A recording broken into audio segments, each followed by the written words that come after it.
कंदरावा गांव से बिलोंग करता हूं। आज से 4 साल पहले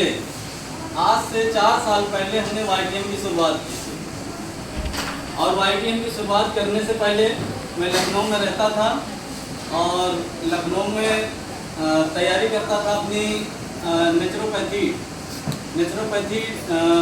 प्राकृतिक चिकित्सा का कोर्स करता था। और उसको करने के बाद हमने आपके जगतपुर क्षेत्र में जगतपुर में है लक्ष्मणपुर रोड, वहाँ पर हमने अपना सेंटर डाला था, क्लिनिक डाला था। और क्लिनिक था सुरेश सर के घर पे, सुरेश सर का मकान था, वहीं पर हमने कमरा लिया था और वहीं पर हमने सेंटर डाला था। सेंटर डाले हुए मात्र 3 महीने हुए थे। कितने महीने? 3 महीना हुए थे और 3 महीने के अंदर काम चलने लगा, सब कुछ बढ़िया से चलने लगा। लेकिन उसी समय हमें ये YTM मिला। ये प्रोडक्ट हम ये जो वाघ बासमती है ना, ये वाघ बासमती हमें कई दिनों से बार बार हमारे पास आ रही थी, लेकिन हम इसको क्या करते थे, हल्के में लेते थे और इसको साइड में रख देते थे, इस पर बिल्कुल ध्यान नहीं देते थे। जैसे कभी कभी हम लोगों को कुछ बताया जाता था तो हम लोग इसको बहुत हल्के में ले लेते हैं। तो ये हमने भी इसको पहले बहुत हल्के में लिया था, लेकिन एक बार सोचा कि लाओ अच्छा देखते हैं, कुछ मंगा करके देखा जाए, अगर काम करेगा तो ठीक है, नहीं तो जैसा चल रहा वैसा तो चलेगा, उससे बेकार तो नहीं होने वाला जी भाई। जैसे चल रहा वैसे ही चलेगा ना, उससे बेकार तो नहीं होने वाला ना, बिल्कुल नहीं। तो शुरुआत किया, प्रोडक्ट मंगाए, रिजल्ट अच्छे मिले। तो रिजल्ट जब अच्छे मिले ना, तो हम क्या किए, इसको केवल अपने सिर्फ प्रैक्टिस में यूज करते थे। बस किसमें यूज करते थे? सिर्फ अपने मरीजों को देते थे, इसके अलावा और किसी को नहीं देते थे। लेकिन एक दिन सोच रहे थे कि ये डायरेक्ट सेलिंग का प्रोडक्ट है, नेटवर्क मार्केटिंग का प्रोडक्ट है, अगर हम यूज करेंगे तो केवल हम रिटेल प्रॉफिट ही कमाएंगे। क्यों ना हम अपने लोगों को ये कॉन्सेप्ट दें, क्योंकि सभी डॉक्टर को ये लगता है ना कि ये जो प्रोडक्ट हम चला रहे हैं ना यूनिक, ये कोई और दूसरा हमारे आसपास ना चलाए। लेकिन हमने क्या किया, इसको अपने कुछ लोगों में बांटना शुरू किया, उनको कॉन्सेप्ट दिया और उन्होंने धीरे धीरे शुरुआत किया। अब इसको हमने लोगों को दिया क्यों? सिर्फ एक डर था। डर किस लिए था कि अगर हम आज अपने लोगों को ये नहीं देंगे, तो हमारे लोगों को कोई ना कोई तो ये कॉन्सेप्ट पकड़ा जाएगा। इस डर की वजह से हमने इसको धीरे धीरे लोगों को कॉन्सेप्ट बताना शुरुआत किया और धीरे धीरे काम बढ़ता गया। पहले पार्ट टाइम शुरुआत किया था क्लिनिक के साथ, फिर हमारा एक्सीडेंट होता है।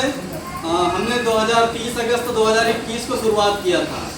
कब शुरुआत किया था? 30 अगस्त 2021 को शुरुआत किया था और 11 मई 2023 को हमारा एक्सीडेंट होता है। 2023 11 मई को एक्सीडेंट होता है लखनऊ में। लखनऊ में हम लड़ते हैं भैंस से, जिसमें हमारी यहाँ दाहिना पैर टूट जाता है और हमारी पसली टूट जाती है। और उसके बाद ये देखिएगा अभी बना हुआ निशान, ये दाढ़ी फूट गई थी और हमारे दांत टूट गए थे, क्रिस निकल गए थे सब। और उसी बीच में हम पड़ गए बिस्तर पे, लगातार 3 से 4 महीना बिस्तर पे पड़े होने के बाद। अच्छा ये बताइए, 3-4 महीना बिस्तर पे पड़े होने के बाद हमारी इनकम बंद हो जाएगी कि आएगी? बंद हो जाएगी भाई। अगर हम अपना क्लिनिक भी खोलेंगे तो जब खोलेंगे तभी तो आएगी ना। और उस समय हमने क्लिनिक बंद किया और इनकम हमारी बंद हो जानी चाहिए। यस।